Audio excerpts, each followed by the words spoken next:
Assalamualaikum warahmatullahi wabarakatuh. Waalaikumsalam Waalaikumsalam warahmatullahi warahmatullahi wabarakatuh. wabarakatuh. Kami dari kelompok pertama akan mendemonstrasikan presentasi dari PowerPoint yang telah dijelaskan sebelumnya. Sebelumnya, untuk memulai mengolah menggunakan R, yang pertama kita harus membaca data CSV yang telah ada dengan fungsi read CSV. Claim sama dengan read CSV. Setelah itu, data sudah terbaca di R, lalu kita untuk mengetahui variabel-variabel yang ada di CSV tersebut, kita menggunakan fungsi str claim. Akan muncul data-data, diketahui itu ada 16 variabel dan 450-an observasi, dilambangkan dengan bilangan biner 0 dan 1, artinya 0 tidak dan 1 iya. Artinya jika suatu pengamatan diangkai 1, berarti dia mengidap penyakit tersebut. Selanjutnya, kita untuk mengetahui persentase dari bucket-bucket yang telah dijelaskan di PPT sebelumnya menggunakan fungsi tabel claims bucket 2009 dibagi n row, didapat persentase dari 5 bucket biaya yang telah dijelaskan. Diketahui itu paling banyak di bucket pertama yang hampir 70%. Terus selanjutnya, kan tujuan kita itu untuk memprediksi cost bucket di 2009 menggunakan start model. Sebelum itu kita harus split data kita menjadi training set dan testing test. Pertama kita menginstal library CE tools, terus kita set state 88 agar kita dapat split yang sama. Selanjutnya SQL sampel split ratio 0,6, kita bagi menjadi 60%. Selanjutnya claim trend subset claim itu untuk yang trend set, yang test claim test sama dengan subset claim L false. Sampai di sini data kita sudah siap untuk di langkah selanjutnya.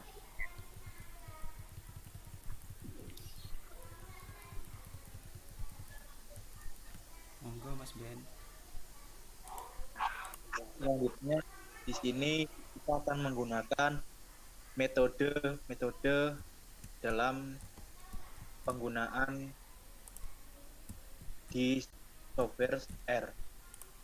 Telah diketahui untuk studi kasus D2HQ, di sini untuk mengetahui metode yang akan digunakan adalah pada bucket 2009 sampai dengan 2008. Di mana untuk mengetahuinya yaitu kita menghitung dari bucket 1 sampai bucket 5, kita ketahui nilai-nilai pada bucket-bucket tersebut dan kita jumlah untuk hasilnya, yaitu didapatkan hasil 1138, 1721, 2724 dan sampai sekian, dan dibagi n row-nya dan dihasilkan 0,68.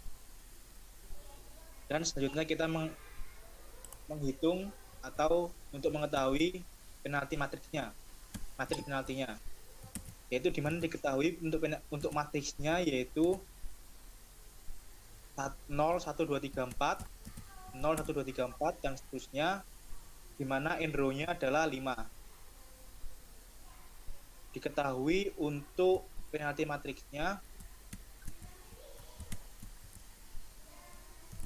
dengan kolom 5 dan baris 5 kita buat mendatar dengan matriks yang telah diketahui, dan selanjutnya adalah mengetahui penalti errornya pada metode dasar tersebut yang telah kita ketahui di atas sebelumnya, yaitu didapatkan hasil untuk penalti errornya adalah 0,7386, di mana dengan cara penambahan matriks tabel pada bracket 2009, 2008 dan dikali penalti matriksnya dibagi dengan enrow-nya yaitu 5.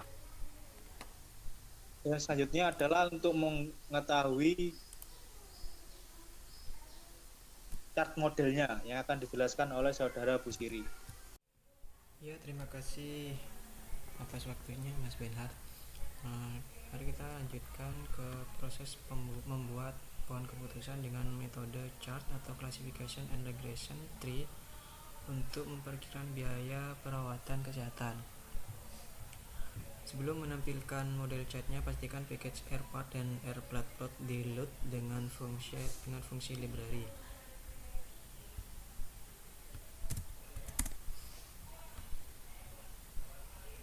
Fungsi library sendiri sebagai direktori dari package yang sudah terinstall seperti rpart dan rpartplot. Sedangkan rpartplot gunanya untuk memvisualisasi data menjadi sebuah pohon keputusan. Oke, selanjutnya kita membuat model chartnya.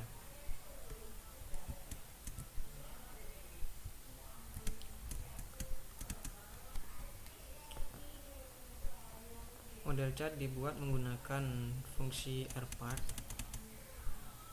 untuk memprediksi bucket di tahun 2009 dengan variabel independen seperti usia dan lain-lain. Dengan menggunakan di sini menggunakan data Blaine-Strain dan menambahkan method class dikarenakan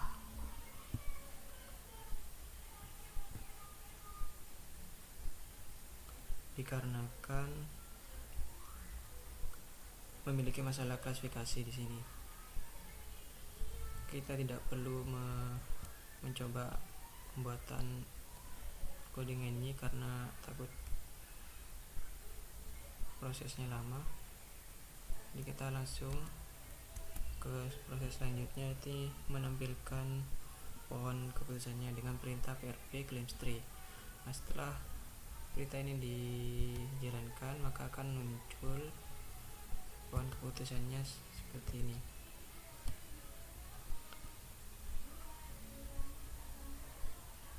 Setelah itu kita lanjut ke pembuatan prediksinya dengan fungsi predict. Kita akan coba.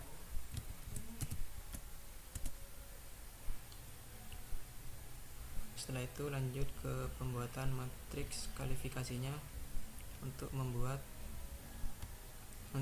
akurasi dari modelnya.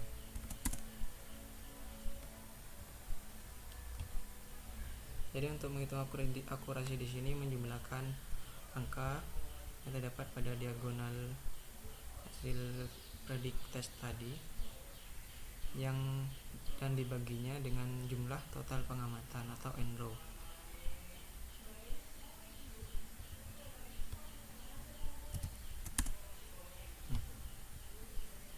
Dijumlahkan terlebih dahulu lalu dibagi dengan enrow. Jadi akurasi yang sudah dibuat tadi, model yang dibuat tadi memiliki akurasi sebesar 71%. Untuk kesalahan penaltinya bisa menggunakan fungsi matriks penalti yang sudah Mas Benhard coba sebelumnya.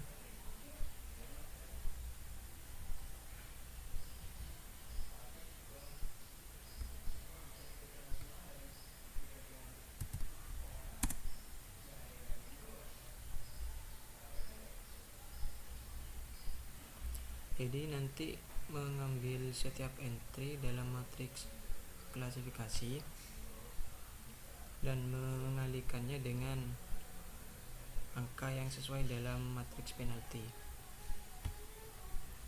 Jadi sekarang kita hanya perlu menjumlahkan semua angka dalam matriks ini dengan menggunakan function sum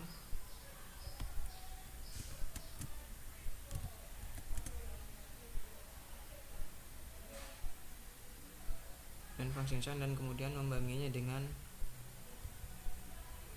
n-row claim test atau bisa dikatakan dengan jumlah total pengamatan. Nah, di sini telah diperoleh kesalahan penalti sebesar 0,64. Maaf, ini sebelumnya seharusnya ini angkanya 0,75 berhubung di sini apa namanya, ini aplikasinya sudah saya buka dari tadi dan sudah saya coba juga untuk proses perbaikannya. Jadi ini di sini seharusnya nilainya itu 0,75. Di sini kesalahan nilainya lumayan besar. Jadi kalau melihat nilai akurasi yang didapat dengan menggunakan baseline method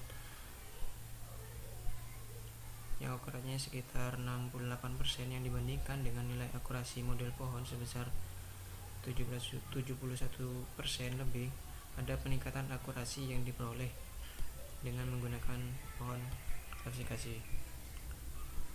Namun di sini untuk kesalahan penaltinya menggunakan klasifikasi pohon seharusnya tidak melebihi nilai kesalahan penalti dengan menggunakan baseline method. Jadi nilai kesalahan penalti yang meningkat pada model klasifikasi pohon secara defaultnya function yang digunakan untuk membangun model klasifikasi pohon yakni rpart akan mencoba memaksimalkan akurasi keseluruhan, dan setiap jenis kesalahan dianggap memiliki penalti 1. Jadi alasan itulah yang bikin meningkatnya penalti error yang didapat dari pohon klasifikasi. Namun hal tersebut bisa diperbaiki dengan menambah parameter loss pada function untuk membangun model yang baru. Jadi fungsinya adalah untuk memperbaiki meningkatnya penalti error tersebut, kita bisa menambahkan perintah parameter loss di belakang sini. Kita tidak perlu mempraktikannya karena dikarenakan butuhkan waktu yang sangat lama. Kita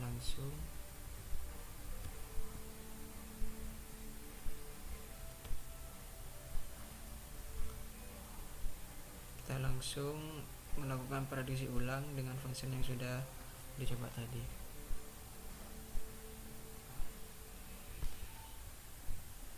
Lakukan prediksi lagi dengan perintah predict, lalu menghitung akurasi modelnya yang baru.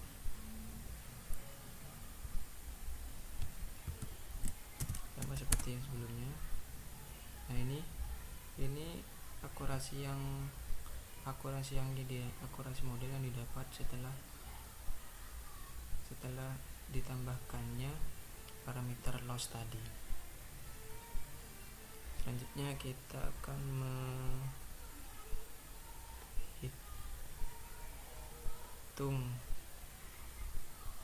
menghitung kesalahan penaltinya.